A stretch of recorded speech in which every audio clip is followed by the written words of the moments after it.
ہم دادی کے بستر پر بیٹھ گئے اور تہ دل سے معافی مانگی. ساتھ میں دادی سے کہانی کی فرمائش کر دی جو رد نہیں ہوئی. دادی روز رات کو ہمیں اپنی زبان میں کہانی سناتی. ہم کچھ سمجھتے کچھ نہ سمجھتے. اس سے یہ فائدہ ضرور ہوا کہ ہم بہن بھائی آپس میں چند الفاظ بہاری زبان کے بولنے لگے. اماں سے پوچھنا ہو تو بہاری زبان میں ہی پوچھتے کہ اماں آج کا پکا ہے. اگر سبزی پسند نہ آئے تو کہتے کہ ای سبزی بنائے رہے ای تو حلق سے نہ ہی اترے. دادی کے ساتھ ان کی ملازمہ بھی تھی. وہ بہار کی کون سی زبان بولتی تھی کہ ذرہ برابر سمجھ نہیں آتی تھی. ہوا کیا کہ چھوٹی بہن سے پیالی چینی کی ٹوٹ گئی تو وہ جو ملازمہ تھی بولتی ہیں آ ملکائن دیکھو ای کا کرل کے ای کا کرل کے ای پیالی توڑ دیس. اور تو وہ اتنا ہی ہمیں یاد ہے. آگے کہ میں آگے نہیں کہا لیکن میں یہ بتانا چاہتا ہوں کہ زبان کوئی بھی ہو پیاری ہوتی ہے. یہ تو وہی جانتا جو بولتا ہے. ہمیں حق نہیں پہنچتا کہ کسی زبان کو ہم اس پہ ہم کامنٹ دیں یا ہم یہ کہیں کہ یہ زبان اچھی ہے یہ زبان بری ہے. کیونکہ ہم اردو اسپیکنگ ہیں, اردو کو ہم اجاگر کر رہے ہیں. اردو ایک عالمی زبان ہے تو اس واسطے یہ سب کو عزیز ہے. لیکن آپ یہ دیکھیے میں یہ دیکھ رہا ہوں کہ جو زبان اردو جو ہے یہ زیادہ تر سائنسی زبان نہیں ہے, یہ ادبی زبان ہے. تو کیا اس کو سائنسی زبان بھی ہونا چاہیے؟ جیسے چینی لوگ رشین لوگ جو سائنسی زبان ہے ان کی اپنی ملک کی زبان ہے. تو یہ بھی وقت آئے کہ ہم لوگ اس پہ کوشش کر کے اردو کو ایک عالمی زبان بنائیں جس میں کہ ہر چیز میں سموئی ہو. بہت شکریہ, بہت شکریہ.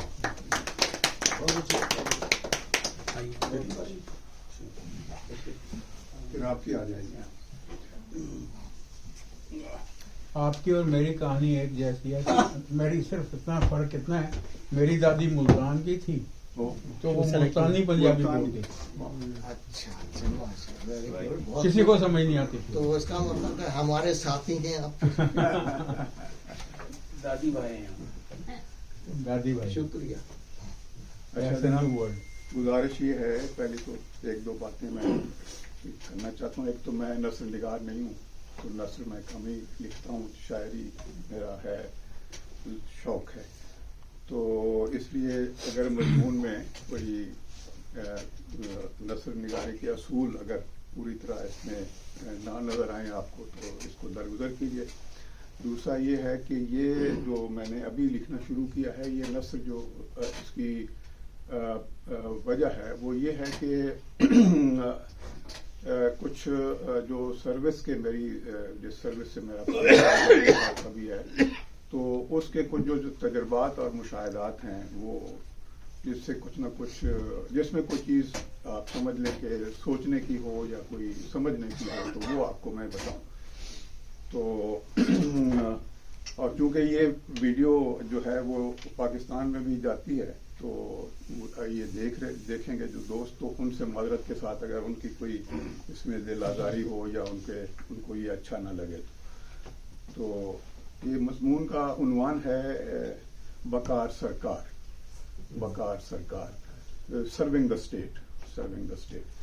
تو پاکستان میں سول سروس کو ایک خاص مقام حاصل ہے اور ملازمت اختیار کرنے والے لوگ اس کے حصول کے لیے کافی محنت اور وقت صرف کرتے ہیں. سول سروس میں جانے کی ایک وجہ یہ بھی ہے کہ اس میں کام کرنے والے لوگوں کو عزت اور مرتبہ بلند سمجھا جاتا ہے. پھر یہ بھی ہے کہ اس میں رہتے ہوئے اختیارات کا صحیح یا غلط استعمال لوگوں کی زندگی پر براہ راست اثر انداز ہوتا ہے. تو اس کے خواہشمند لوگ زیادہ تر مرتبہ کے بلندی کے چکر میں اسے اختیار کرتے ہیں لیکن اس سروس کا ایک حصہ ان افسروں پر بھی مشتمل ہوتا ہے جو صحیح معنوں میں لوگوں کی خدمت کرنا چاہتے ہیں. تو اب میں اپنے بارے میں کچھ بتانا چاہوں گا. ہوا کچھ یوں کہ جب میں ہائی اسکول کی 9ویں 10ویں جماعت کا طالب علم تھا تو ایک دن اسکول کی اسمبلی میں تقریر کے لیے تحصیل کے اسسٹنٹ کمشنر کو بلایا گیا. عام طور پر اسمبلی میں ہیڈ ماسٹر صاحب خود بچوں کو 5-7 منٹ کا لیکچر دیا کرتے تھے، لیکن اس دن بطور خاص یہ اہتمام کیا گیا کہ اسسٹنٹ کمشنر صاحب نے بچوں کو نہایت سادہ الفاظ میں محنت اور لگن سے پڑھائی کرنے اور کوئی نصب العین بنانے کی تلقین کی. اس طرح کی باتیں عموماً تمام مقرر حضرات بچوں کے لیے اسمبلی میں کرتے ہیں، لیکن جس سلیقہ مندی، اعتماد اور وضاحت کے ساتھ اسسٹنٹ کمشنر صاحب نے اس دن بات کی وہ دل کو ایسی لگی کہ نہ صرف وہ میرے لیے ایک رول ماڈل بن گئے بلکہ میں نے یہ بھی تہیہ کر لیا کہ مجھے بھی ایسا ہی کچھ کام کرنا ہے. اور پھر یہ خیال یا ارادہ میں نے پکا پلے باندھ لیا. اگرچہ ہائی اسکول اور یونیورسٹی کے درمیان کافی عرصہ کا فاصلہ تھا، مگر اس دوران میرے ذہن سے یہ خیال کبھی ہٹا نہیں. اور اگرچہ میں مختلف مرحلوں میں مختلف مضامین پڑھتا رہا، لیکن ساتھ ساتھ مطالعہ کی سمت مقابلے کے امتحان کی جانب ہی رہی. انگریزی زبان اور ادب میں ماسٹرز کرنے کے بعد مقابلے کے امتحان کا اشتہار آیا تو درخواست بھیج دی. جواب آیا کہ آپ تو انڈر ایج ہیں، آپ کی عمر ابھی 21 برس ہی نہیں ہوئی. میں نے درخواست بھیجی کہ مجھے ایج ریلیکسیشن دی جائے، تو جواب آیا کہ ایج ریلیکسیشن تو اپر ایج لمٹ کے لیے ہوتی ہے، کم عمری کی ایج ریلیکسیشن نہیں ہوتی. غرض ہے کہ عمر پوری ہونے تک انتظار کرنا پڑا اور پھر سروس جوائن کی. تو اس مختصر سی بات بیان کرنے کا جو مورل ہے وہ یہ ہے کہ، اور فکر بین السطور یہ ہے کہ جب آپ کسی خیال یا شخصیت سے متاثر ہوں تو کوئی اچھا یا بڑا کام کرنا چاہیں تو اس خیال یا ایمبیشن کو ضائع نہ کریں، اس کو بھلائیں نہیں اور اس کی تکمیل کی طرف بڑھتے رہیں. اور اگر یہ کام مستقبل بعید میں بھی کرنا مقصود ہو تب بھی اس کو پرسو کرتے رہیں. کامیابی کا یہی راز ہے. شکریہ.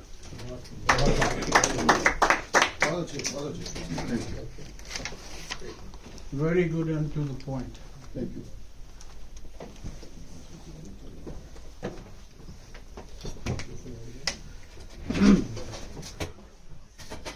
عنوان ہے ایک دفعہ کا ذکر ہے.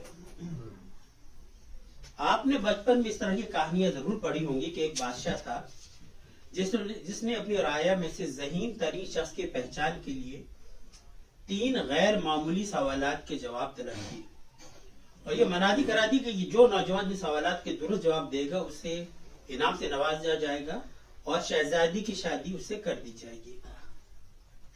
پوری رعایا میں سے کئی لالچی نوجوان قسمت آزمائی کرتے ہیں پر کسی کی جنرل نالج اور آئی کیو اتنا نہیں ہوتا کہ وہ صحیح جوابات دے پائے.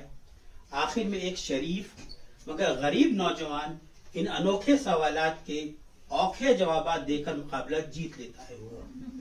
بادشاہ بہت خوش ہوتا ہے، اسے انعامات سے نوازتا ہے اور اس نوجوان سے اپنی بیٹی یعنی شہزادی کی شادی بھی کر دیتا ہے. پھر کچھ عرصے بعد اقتدار داماد کو منتقل کر کے خود یاد الہی میں مصروف ہو جاتا ہے. کہانی ختم. آج کی نسل ایسی کہانیاں نہیں سنتی اور اگر آج کسی بچے کو یہ کہانی زبردستی سنا بھی دے تو اس کے ذہن میں کئی سوال اٹھتے ہیں، جیسے بادشاہ سلامت ہوئے 3 سوال کس نے بتائے، جس نے بتایا تھا اس کا کیا انجام ہوا. بادشاہ سلامت یہ کیسے جان لیا کہ جو ان سوالات کے جواب دے گا وہ شخص ذہین ہوگا. بھائی کسی کا تکا بھی تو لگ سکتا ہے، یا ہو سکتا ہے اسے جواب کسی اور نے بتائے ہو. حکومت وقت نے اس امتحان میں نقل سے بچاؤ کے کیا انتظامات کیے تھے اور اگر نہیں کیے تھے تو کیوں نہیں کیے تھے؟ کیا تمام امیدواروں کو جواب دینے کے لیے یکساں مواقع ملے تھے؟ ایسا تو نہیں تھا کہ کسی علاقے میں کرفیو لگنے کے باعث کوئی حاضر نہ ہو سکا ہو. کیا امیدواروں کو کوٹا سسٹم کا سامنا کرنا پڑا؟ کیا کراچی کے ڈومیسائل والا اس مقابلے کے لیے اہل تھا؟ اگر کوئی نوجوان 3 میں سے صرف 1 یا 2 سوالات کے جواب درست دیتا تو کیا اسے کوئی کنسولیشن پرائز یا انعام یا اعزازی انعام ملتا؟ کہ ایسے نیم کامیاب نوجوانوں کے تو شہزادی کا کم از کم دیدار یا قلبی دوستی کا موقع مل جاتا؟ اگر 1 سے زیادہ نوجوان صحیح جواب دے دیتے تو کیا فیصلہ ٹاس کے ذریعے ہوتا یا پہلے آئیے پہلے پائیے کی بنیاد پر بیاہ رچایا جاتا؟ بادشاہ کیسا باپ تھا کہ جس کو لڑکے کے کردار، شخصیت یا خاندان کی فکر نہ تھی؟ کیا شہزادی میں کوئی نقص تھا؟ پہلے کے زمانے کے کوئز شوز میں یا ذہنی آزمائش میں انعام شہزادیاں ملتی تھیں، پھر واٹر کولر ملنے لگے اور عمرے کے ٹکٹ بھی. تو ان میں سے سب سے بہتر انعام کیا تھا؟ اس سارے قصے میں شہزادی کی رضا تھی یا نہیں؟ شہزادی کی خاموشی پر راوی کیوں خاموش ہے؟ شریف لڑکوں کو صرف کہانیوں ہی میں شہزادیاں ملتی ہیں، اصل زندگی میں شہزادیاں شریف ذاتوں سے شادی کیوں نہیں کرتی؟ تخت شاہی کے لیے تاریخ میں بیٹا باپ کو، باپ بیٹے کو اور بھائی بھائی کو شہید کر دیتا ہے، تو پھر اس بادشاہ نے اپنے داماد کو بادشاہت دے کر یہ پاکستان پیپلز پارٹی والی غلطی کیوں کی؟ بادشاہت ختم ہو جانے کے بعد سابق بادشاہ لوگ یاد الہی میں کیوں مشغول ہو جاتے ہیں؟ یہ سوال اپنی جگہ درست ہیں، لیکن میں سمجھتا ہوں کہ اس کہانی میں کچھ انکہی باتیں جنہیں سمجھ کر الجھنیں کافی حد تک سلجھ جاتی ہیں. جیسے کہ یقیناً شہزادی بادشاہ کی اکلوتی اولاد تھی، اور کیونکہ بادشاہ کی کوئی اولاد نرینہ نہ تھی، اسے پتا تھا کہ اس کے بعد اس کے دامادی کو تخت ملے گا، لہذا اسے ایسا دما چاہیے تھا جو کہ حکومت چلانے کے لیے تھوڑا سا سیانہ بھی ہو اور اپنی بیوی یعنی بادشاہ کی بیٹی سے دب کر رہے. لہذا اس نے مشکل سوالات کا طریقہ وضع کیا اور کوشش کی کہ محکوم عوام ہی سے کوئی داماد ملے تاکہ وہ احساس کمتری کے باعث قابو میں رہے. لڑکی کی تعلیم کی کوئی شرط نہ تھی، کیونکہ ازدواجی اور شاہانہ ذمہ داریاں پوری کرنے کے لیے تعلیم کی چندہ ضرورت نہیں. بادشاہ سلامت کے لیے لڑکے کا خاندان اس لیے اہم نہ تھا کہ گھرانہ کیسا بھی ہو، ایک بار شاہی منصب مل جاتا ہے تو کمینہ بھی باعزت ہو جاتا ہے. نیز یہ کہ بادشاہ کے پاس ملک کے خفیہ ادارے موجود تھے. پیکا نما قوانین ہماری سیاسی میراث ہیں. لڑکے کے کردار کی ضرور جانچ ہوئی ہوگی. کہانی میں اس کے ذکر کی ضرورت نہیں کہ خواہ خواہ آپ بھی شرمسار ہو، مجھ کو بھی شرمسار کرو. اور پھر یہ دیکھیں کہ آج کل بھی تو لوگ آخر عمر میں دیندار ہو جاتے ہیں، تو اگر بادشاہت سے سبکدوشی کے بعد وہ یاد الہی مشغول ہو گیا تو ایسی کون سی انوکھی بات ہے؟ اگر آج وہ بادشاہ زندہ ہوتا تو مکے مدینے جا کر احرام کی حالت میں تصاویر اتروا کر سوشل میڈیا پر ڈالتا. کہانی کی بابت یہ اضافی باتیں تو میری عقل میں تراشی ہے کہ دل کے بہلانے کو صاحب یہ جواز اچھے ہیں، لیکن اصل بات یہ ہے کہ یہ کہانی بادشاہ کے کہنے پر درباری مورخین نے لکھی تھی، لہذا کچھ باتیں رہ گئی. البتہ سینہ بہ سینہ منتقل ہونے والی تاریخ میں ہمیں مختلف راویوں اور بالخصوص بادشاہ کی بہن یعنی شہزادی کی پھپھو سے جو اطلاع ملی ہے وہ کہانی کا کچھ اور ہی رخ بتاتی ہے. یہاں ان کو ہم شہزادی پھپھو ہی کہیں گے. اول تو یہ کہ اس کہانی میں درباری مورخین نے بادشاہ کے کہنے پر ملکہ کوئی ذکر نہیں کیا، کیونکہ بقول شہزادی پھپھی بادشاہ کی ملکہ سے بالکل نہیں بنتی، کیونکہ ملکہ زبان کی تیز تھی اور شہزادی پھپھو سے چپکنش رہتی. بقول پھپھو ملکہ پھوڑ بھی تھی، لیکن خیر پھوڑ پن تو شاعری مستورات کا زیور ہوتا ہے. بادشاہ تو بس ملکہ کی زبان سے عاجز تھا. یہ الگ بات ہے کہ اس خفگی میں شہزادی پھپھو کا بھی بہت ہاتھ تھا. اور پھر محل میں ماحول بھی عاشقانہ تھا. اکثر کنیزیں انارکلیانہ حربے استعمال کرتے ہوئے بادشاہ کو دیکھ کر بھولا سا منہ بنا کر ہاتھ میں پکڑے ہوئے کبوتر چھوڑ دیتی، جنہیں دیکھ کر ملکہ کے ہاتھوں کے طوطے اڑ جاتے. مگر نیک دل بادشاہ نے ان کنیزوں کو کبھی مایوس نہیں کیا اور محل میں کبوتروں کی سپلائی بھی کمی نہ ہونے دی. یہ تیسری بات ہے کہ ملکہ انتہائی اناڑی نشان آواز تھی. ایک دن اس کے ہاتھوں ہرن کا شکار کرتے ہوئے غلطی سے ایک دھوبی کا قتل ہو گیا. مقتول کی بیوی یعنی دھوبن بہت خوش ہوئی کہ چلو جان چھٹی.